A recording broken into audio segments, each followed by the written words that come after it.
Today we're going to be working on cable management for the Threadripper. So let's get into it. I'm gonna actually disconnect the motherboard, even though this.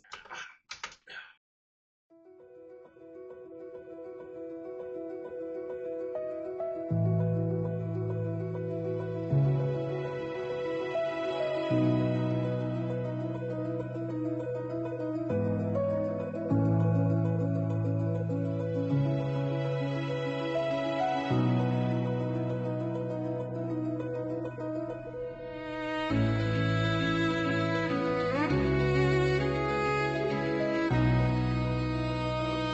so this was the build for the Threadripper. That's how it looked at the end. And so it came out pretty cool.